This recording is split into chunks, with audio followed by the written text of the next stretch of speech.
Assalamualaikum warahmatullahi wabarakatuh. Alhamdulillahi rabbil alamin.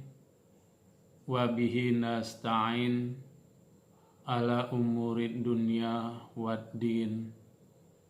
Asyhadu an la ilaha illallah wahdahu la syarikalah. Asyhadu anna muhammadan abduhu wa rasuluh la nabiyya ba'dah. Para pencinta ilmu pengetahuan yang dirahmati oleh Allah subhanahu wa ta'ala, pada pertemuan kali ini kita ingin membahas tentang perbandingan madhab dalam bidang usul fikih yang berkaitan dengan materi lafaz am dan lafaz khas. Kedua makna lafaz yang umum dan makna lafaz yang khusus ini sering terkadang terjadi pertentangan. Lalu ketika terjadi pertentangan, apakah suatu lafaz yang umum atau khusus itu harus diterjemahkan secara mandiri, artinya umum tetap dalam keumumannya, khusus tetap dalam kekhususannya, atau lafaz umum harus dibawa kepada lafaz khusus. Ini menjadi perbedaan pendapat di kalangan ulama dalam hal pengistimbatan hukum syara'. Sebelum kita memahami atau mengetahui bagaimana pendapat ulama tersebut, terlebih dahulu kita harus memahami makna dari lafaz umum itu sendiri. Lafaz umum adalah lafaz yang mempunyai makna yang mencakup. Dalam bahasa Arab disebut dengan istighraq. Arti mencakup adalah suatu lafaz yang mempunyai makna dan mencakup seluruh isi dari makna lafaz tersebut. Sebagai contoh bisa kita buat, ini contoh yang ada di dalam Al-Quran, yaitu lafaz al-muslimun umpamanya, ini mencakup semua orang Islam. Al-qaumu, kaum, ini mencakup seluruh kaum. Kemudian lafaz man itu menunjukkan kepada siapapun. Kemudian lafaz ma ini mencakup apapun, semuanya. Artinya lafaz-lafaz ini ketika itu kita temukan di dalam Al-Quran atau lafaz-lafaz yang sejenis dengan lafaz tersebut yang mempunyai makna umum, maka dalam benak kita terbayang terus bahwasanya lafaz itu mempunyai bahagian-bahagian yang ada di dalam lafaz tersebut. Kemudian lafaz khas. Lafaz khas atau lafaz yang mempunyai makna yang khusus. Artinya lafaz tersebut tidak istighraq, tidak mencakup dia. Dia hanya satu makna saja dari sebuah lafaz. Umpamanya kalau kita bilang, umpamanya kalau nama orang umpamanya Zaid, Ahmad, atau kalau mau kita bilang buah jeruk, buah mangga, buah jambu dan seterusnya, itu adalah sebuah makna khas dari lafaz. Yang lafaz-lafaz am dan khas ini seperti yang kita katakan tadi, banyak kita temukan di dalam Al-Quran maupun di dalam hadis, atau juga sebenarnya dalam bahasa sehari-hari kita, ini banyak kita temukan makna lafaz tersebut. Umpama kalau mau kita katakan, atau sebelumnya kita harus pahami dulu, apakah seperti pertanyaan tadi semua lafaz umum itu harus dipahami dalam keumumannya atau khusus dipahami dalam kekhususannya. para ulama di sini berbeda pendapat. Abu Hanifah atau ulama ulama Hanafiyah memahami makna lafaz itu adalah suatu makna yang dimaknai dalam keumumannya. Artinya lafaz tersebut adalah lafaz qat'i. Artinya kalau ada ayat Al-Quran yang bermaknakan umum, maka dia harus dipahami dalam keumumannya. Kenapa? Karena Al-Quran itu adalah qat'i. Al-Quran itu pasti datangnya dari Allah Subhanahu wa Ta'ala. Sebagaimana kajian-kajian kita pada ketika kita membicarakan atau membahas tentang kekaian dan kezanian sebuah lafaz yang ada di dalam Al-Quran. Kemudian ulama Syafi'i atau Syafi'iyah memahami bahwasanya lafaz umum atau am itu adalah lafaz yang zanni. Arti lafaz yang zanni itu adalah makna lafaz yang zanni adalah suatu lafaz atau suatu makna lafaz yang maknanya mempunyai alternatif. Mempunyai alternatif. Alternatif dari makna itu adalah kita sebut dengan khusus. Umpamanya sebuah lafaz muslim yang kita katakan tadi, al-muslimun.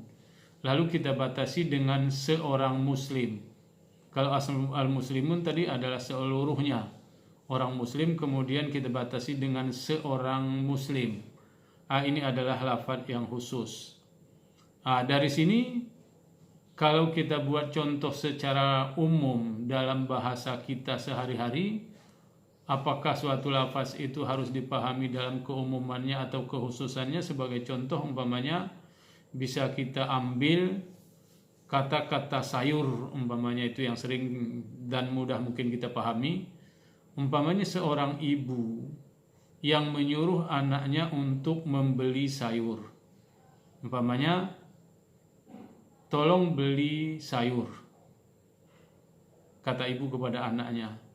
Lalu anak yang dia itu berpikiran ala atau sebangsa atau menganut pola Hanafiyah tadi, maka dia langsung bisa paham. Dia langsung bisa membeli sayur karena dalam memahami lafaz yang disuruh oleh orang tuanya, oleh ibunya tadi, itu adalah lafaz yang pasti. Lafaz yang tidak perlu diragukan bahwasanya yang disuruh beli itu adalah sayur. Sedangkan menurut ulama Syafi'iyah, ini memaknai lafaz tersebut adalah lafaz yang zanni. Artinya ketika seorang ibu menyuruh anaknya untuk membeli sayur, maka anaknya diharuskan untuk bertanya terlebih dahulu, sayur apa yang mau dibeli?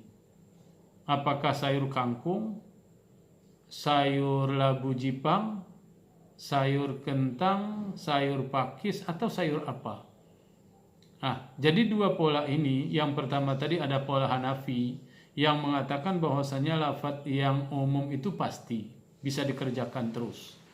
Sedangkan menurut yang kedua tadi, menurut Syafi'iyah, lafaz itu adalah zanni. Artinya orang yang mendengar, orang yang memahami lafaz itu harus ada di dalam pikirannya, dia harus bertanya apa yang dimaksudkan oleh pembicara.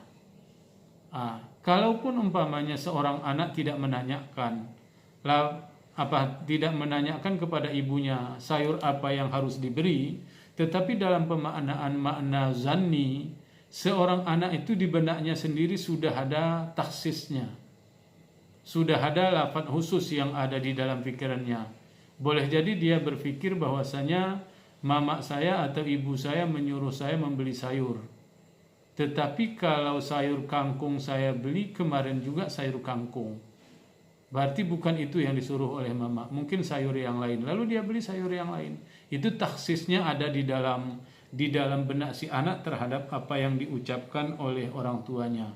Begitulah ketika kita umpamanya memahami makna Al-Quran itu sendiri. Ketika kita menemukan sebuah lafaz umum dari Al-Quran, maka pola pikir yang dianut oleh Hanafi tadi, lafaz itu adalah dimaknai dalam kekat'iannya, pasti dia dalam keumumannya.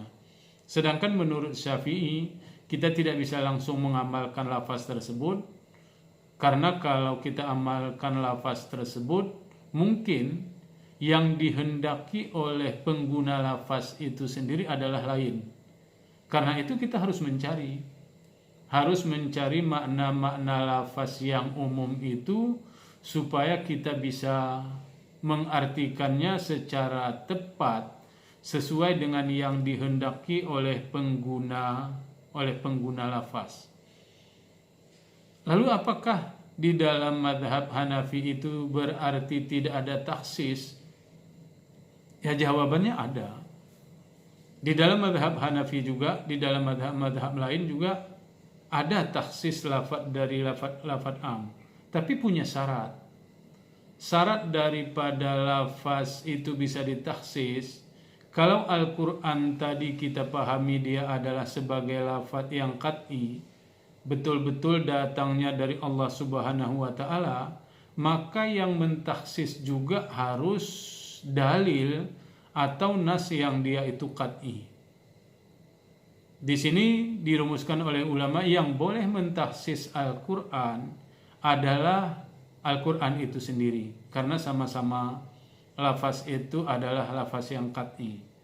Atau kalau tidak dari Al-Quran yang mentaksisnya, maka boleh ditaksis oleh hadis mutawatir. Karena hadis mutawatir dikelompokkan kepada dilalah yang qat'i di dalam pemahaman usul fikih. Sedangkan menurut mazhab Syafi'i, sebagaimana yang kita katakan tadi, bahwasanya karena Al-Quran yang dilalahnya am itu dipahami dalam makna yang zanni. Artinya dilalah itu harus kita pahami dalam makna yang zanni, yang dia itu harus kita cari taksisnya. Karena dia zanni, maka dia boleh ditaksis dengan hadis ahad. Kenapa boleh dengan hadis ahad? Karena hadis ahad itu adalah hadis yang juga zanni. Jadi boleh mentaksis ayat yang umum dengan ayat yang umum yang zanni dengan hadis ahad yang tidak harus mutawatir, karena hadis ahad itu juga zanni. Para pencinta ilmu pengetahuan yang dirahmati oleh Allah Subhanahu wa Ta'ala, itu adalah kaidah yang bisa kita pahami dari umum dan khusus dalam pemahaman ulama mazhab. Selanjutnya, contoh bisa kita munculkan dari ayat Al-Quran dan hadis Nabi Shallallahu Alaihi Wasallam. Umpamanya ayat Al-Quran yang menunjukkan, yang mengatakan wala ta'kulu, a'udzubillahi minasyaitonirrajim, bismillahirrahmanirrahim, wala ta'kulu mimma lam yudhkarismallahi alaih. Ayat ini mengatakan tidak boleh memakan apa-apa yang disembelih tanpa menyebut nama Allah. Ini di dalam Al-Quran disebutkan, kita tidak dibolehkan memakan sembelihan tanpa menyebut nama Allah. Itu ayat Al-Quran, di mana di sini dikatakan semua sembelihan apapun, mimma lam yudhkarismallah. Lam yudhkarismallah, ini tidak menyebut nama Allah, itu tidak boleh untuk dimakan. Kemudian ada hadis Nabi Shallallahu Alaihi Wasallam mengatakan, ini hadis ini diriwayatkan dari Rasulullah Shallallahu Alaihi Wasallam, bahwasanya dikatakan sembelihan orang Muslim, ini sembelihan orang Muslim itu boleh dimakan, baik basmalahnya diucapkan ataupun tidak diucapkan. Ini dikatakan al-muslimu yudhbahu, artinya semua sembelihan atau semua orang muslim yang menyembelih hewan walaupun dia tidak membaca basmalah dan juga membaca basmalah, maka sembelihannya halal atau boleh dimakan. Nah, di sini tadi kalau ayat tadi mengatakan umum bahwasanya tidak boleh memakan sembelihan orang-orang yang tidak membaca basmalah, artinya semua orang muslim itu tidak boleh. Tetapi hadis ini di kalangan ulama memahami, utamanya mazhab Syafi'i tadi mengatakan bahwasanya hadis ini merupakan taksis dari ayat tersebut. Artinya bahwasanya sembelihan orang muslim itu dibolehkan dimakan walaupun orang muslim tersebut tidak membaca basmalah atau dia tidak membacanya secara lafzi. Kenapa? Ada ungkapan di dalam kitab lain ketika kita katakan bahwasanya basmalah itu adalah ungkapan atau bahagian dari diri orang muslim itu sendiri. Ba pada basmalah adalah ada pada bibir manusia. Ba itu ada pada bibir manusia. Berarti kalau setiap orang muslim bismillah itu ada pada bibirnya, sehingga dikatakan bahwasanya orang muslim baik dia mengucapkan basmalah ataupun tidak mengucapkan basmalah, basmalah itu menjadi bahagian dari dirinya, maka sembelihannya boleh dimakan. Artinya hadis ini adalah sebagai taksis yang digunakan oleh ulama daripada ayat tersebut. Sehingga kita bisa katakan dalam mazhab, ketika kita kembali kepada kaidah yang digunakan oleh mazhab Hanafi, hadis ini adalah hadis ahad. Sedangkan ayat Al-Qur'an tadi adalah ayat yang qat'i. Ayat yang qat'i tidak boleh ditaksis oleh hadis yang zanni. Sehingga dipahami bahwasanya menurut mazhab Hanafi tidak boleh memakan sembelihan orang muslim yang dia itu tidak membaca basmalah. Tidak boleh. Tidak boleh menyembelih, tidak boleh memakan sembelihan orang muslim yang bila itu dia tidak membaca basmalah. Nah, kenapa? Karena hadis tadi dia itu hadisnya ahad. Hadis itu ahad adalah zanni, tidak boleh mentaksis yang qat'i. Bagaimana bila lupa? Kalau umpamanya seseorang itu lupa, itu lain masalahnya. Apa artinya lain masalahnya? Itu dikembalikan kepada dalil lain bahwasanya lupa itu membolehkan. Ketika seseorang menyembelih binatang lalu dia sembelih lupa membaca basmalah, maka ketika dia lupa itu dibenarkan untuk memakan sembelihannya. Artinya dia tidak sengaja. Kalau dia sengaja tidak membaca atau dia sengaja membaca atau tidak membaca, kita kelompokkan. Kalau membaca dengan arti kesengajaan itu, sengaja membacanya adalah sah. Sengaja tidak membacanya adalah tidak sah. Ini menurut Hanafi tadi, kalau dia lupa gimana? Itu ada hal-hal yang dibenarkan di dalam Islam. Ada beberapa hal yang di dalam Islam itu dibolehkan. Pertama, dibolehkan ketika kondisi kita khata. Kita adalah salah. Kita tersalah. Delik culpa dalam hukum pidana itu kita tersalah. Artinya itu kita dimaafkan kalau karena tidak sengaja. Kemudian yang kedua, nisyan, lupa. Seperti yang kita katakan, dia lupa membaca basmalah. Karena dia lupa, maka dia dibolehkan untuk memakan sembelihan orang yang lupa membaca basmalah. Kemudian selanjutnya adalah karena terpaksa. Ini ada 3 hal yang membolehkan seseorang bahwasanya berbeda dengan kaidah di atas tadi, bahwasanya kaidah di atas tadi tidak membolehkan seseorang memakan sembelihan lam yadhkari ismallah. Artinya tidak boleh memakan sembelihan yang tidak menyebut nama Allah. Wa ma uhilla li ghairillahi bih. Tidak membolehkan. Lalu ketika di dalam mazhab Syafi'i tadi, di dalam hadis tadi bahwasanya ayat tadi mentaksis. Sedangkan menurut Hanafi tidak boleh tetap kalau dia tidak membacanya. Lalu muncul bagaimana kalau umpamanya seorang tadi kaedahnya lupa. Kalau lupa itu sepakat di kalangan ulama baik mazhab Syafi'i atau mazhab Hanafi mengatakan bahwasanya boleh untuk memakan sembelihan orang yang lupa. Ini adalah dalil-dalil yang digunakan oleh ulama dalam memahami kaedah umum tadi, bagaimana memahami dalil umum atau memahami dalil khusus yang ada di dalam Al-Qur'an. Kemudian selanjutnya ada ayat Al-Qur'an lagi yang dikatakan oleh Allah Subhanahu wa taala sebagai contoh kedua, wala tankihul musyrikati hatta yu'min. Janganlah kamu menikahi wanita yang musyrik sehingga mereka beriman.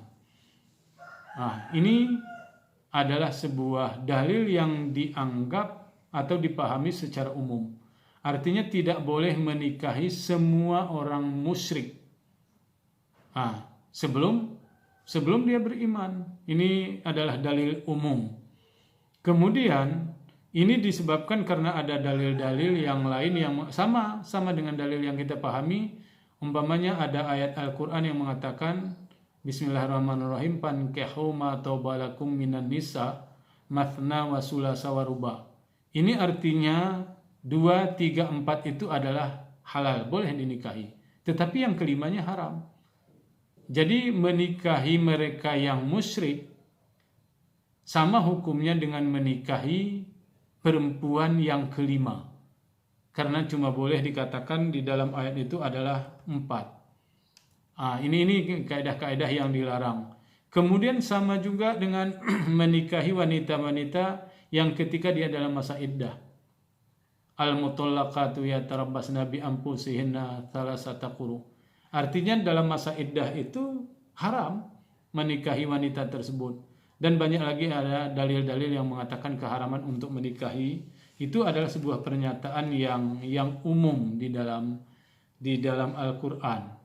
Ini ketika kita memahami bagaimana adanya hadis yang mengatakan bahwasanya bagaimana dipahami nanti ketika berbicara bahwasanya ayat-ayat ini tadi adalah ayat yang zanni. Ketika dia zanni itu harus dipahami menurut mazhab Hanafi tadi dalam ayat yang umum itu dalam kekatiannya, sedangkan menurut mazhab Syafi'i adalah dalam kekhususannya. Kemudian selanjutnya adalah ayat tentang mungkin yang populer dalam telinga kita, itu ayat yang berbicara tentang pencurian. A'udzubillahi minasyaitonirrajim. Bismillahirrahmanirrahim.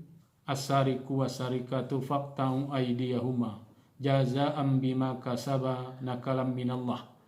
Ayat ini mengatakan bahwasanya pencuri laki-laki dan perempuan dipotong kedua tangannya. Ini pertanyaan, apakah semua pencuri? Karena di situ ayatnya umum as-sariqu was-sariqatu. Apakah semua pencuri itu kita potong tangan? Tidak tanpa kecuali. Kemudian ada hadis yang mengatakan bahwasanya menurut sebahagian ulama dibatasi karena dalil itu adalah dalil yang zanni. Menurut mazhab ulama dipahami bahwasanya yang dipotong itu, tangan pencuri yang dipotong itu hanya yang memenuhi kadar atau yang punya standar.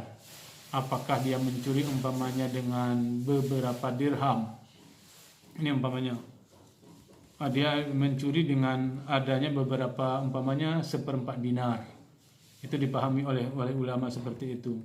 Kemudian ada yang memahaminya dengan 10 dirham. Ini adalah yang dipahami oleh ulama tentang hadis tersebut. Jadi untuk hal ini, karena tadi kita katakan bahwasanya kebolehan mentaksis ayat yang qat'i dengan dalil yang qat'i, maka dalam hal ini mazhab Hanafi juga membatasi bahwasanya pencuri itu harus yang dipotong tangan itu nggak boleh kurang dari 10 dirham. Hadis tentang 10 dirham itu adalah hadis masyhur. Hadis masyhur itu dikelompokkan oleh mazhab Hanafi kepada bukan ahad. Arti masyhur itu adalah dikelompokkan kepada yang qat'i, sehingga dibolehkan untuk mentaksis ayat Al-Quran. Sehingga di kalangan ulama terjadi perbedaan pendapat bukan pada kebolehan taksisnya, tetapi pertama bahwasanya perbedaan pendapat di kalangan ulama itu berbeda pada hadis. Menurut Syafi'i tadi hadis ahad itu boleh, menurut Hanafi hadis ahad itu tidak boleh, tetapi boleh ditahsis oleh hadis masyhur, sehingga tidak semua orang yang mencuri itu dipotong tangan, tetapi harus dibatasi dengan kadar-kadar yang sudah ditentukan di dalam hadis Nabi. Ada yang mengatakan 1/4 dirham, ada yang mengatakan 10 dirham, kemudian ada yang mengatakan ini kalau umpamanya kita lihat menurut Maliki adalah sampai 3 dirham. Ini adalah pembahasan tentang am dan khas. Mudah-mudahan kita bisa memahami, lebih mudah memahami, sehingga bermanfaat untuk kita, karena sebagaimana yang kita pahami dalam ilmu usul fikih, kita adalah mencari makna itu adalah mencari kehendak apa yang dihendaki oleh pembicara. Dalam hal ini adalah apa yang dihendaki oleh Allah Subhanahu wa taala dalam pemaknaan dalil nas tersebut. Mudah-mudahan ada manfaatnya. Saya akhiri wabillahi taufik wal hidayah. Assalamualaikum warahmatullahi wabarakatuh.